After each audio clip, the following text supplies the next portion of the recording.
I'm Abby Caplin, and this is my poem that was published in the Midwest Quarterly, and it's called Rush Hour. I'm underneath the freeway waiting to make a U-turn, waiting for the green light, and there's a homeless guy, a few cars back with a cardboard sign that says, "God bless you, I need food." I weigh the risk of searching through the car for my purse for a couple of dollars that I'm sure I don't have, because I just went to the bank and got 5 20s, and I'm not going to give him a 20. I think you should give him a 20. Then the light turns green, and the 3 cars behind me get pissed off that I have not yet stepped on the gas. I make my U-turn and keep going. No money exchanged in the karmic Seychelles Islands of driving safety, and I promise to restore the balance, make a donation somewhere, without risk of contact with norovirus or steak knife piercing my palm as I hold out some dollar bills if I had them. The second poem is called Wallowa Lake Tramway, Oregon, published in Catamaran.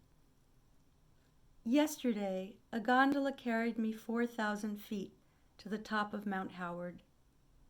I wondered how it would feel to fall if the bucket's hold were to fail and fall hundreds of feet to crash in the white pines. At the top, I passed a cafe selling pulled pork sandwiches, followed the trail past dwarfed bonsai pines, looked out over the stolen Eden. Long ropes of silver flashed in the sun across the canyon, rivers racing to the lake to smother kisses at the edge of old Chief Joseph's burial site. A silky chipmunk posed for me, and I took its picture. On the warm, bare peak, I rested in a startling whirl of white butterflies, just me and the fluttering, the quilted farmland, blue lake, melting mountains. I pressed a hole the size of my index finger into a pristine snow patch and felt ashamed. Today, 1 trillion tons of ice broke from Antarctica.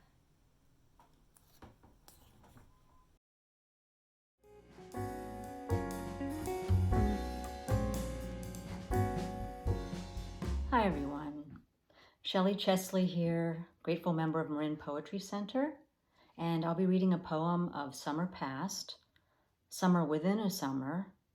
Loss is in there, but not the losses of this summer, which have not yet been entrusted to words I can share. This poem is called Uninvited Guests. On my walk today, ghosts scamper ahead. Children, waiting to spring a trap on the far side of the wooden bridge whose sign says 3-ton limit. I lumber on alone, unsuspecting, in thunder latent air's heavy shoes. Amidst the matted green entanglement that is New Hampshire summer, crawling up the trees, I salute avenging viney angels. Medusas run amok. As I sneak even closer, poison ivy hisses. I am ambushed by their faces at the unlit library window.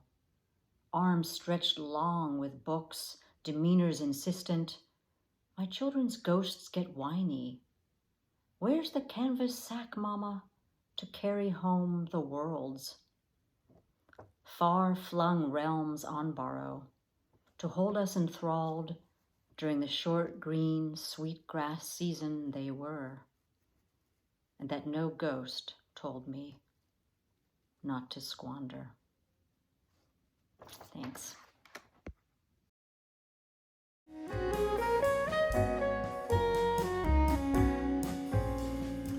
This is What I Wanted by Jon Jackson. Why is it that people always say, I wanted to tell you, or I wanted to say, or I wanted to suggest something else? I always wonder, when did you want that? yesterday, last week, last year? Or maybe you mean it's a constant craving over some long piece of time. When I turn back to my monkey business, people seem puzzled, mouths half open. But they will say, I wanted. I reply, yes, yes, I heard you. The past wants desperately to hold us, as if with blindfolds and gags and lethal loyalty to old, old tales, which actually died long, long ago. Isn't it time now to stand up and to step forward in the here and now, to be present in your experience, and finally say, if even a whisper, I want? I hope so, because if we ride on life's wagon, rolling like a stone into the next future, and our legs hang low on the tailgate, we will never see it coming.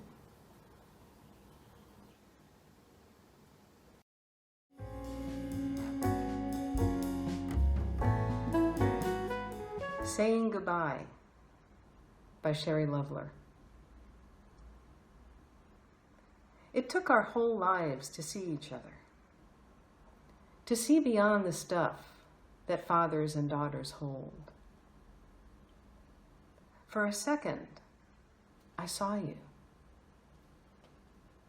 I saw you as you always wanted to be seen. And in that moment, love flowed between us like never before. It was more than knowing it was goodbye. It was, in fact, hello. And though it seemed late in our lives, it was perfect because I saw you. I saw you with my soul. And though words cannot express that feeling, I know you took it with you, as much as I know anything.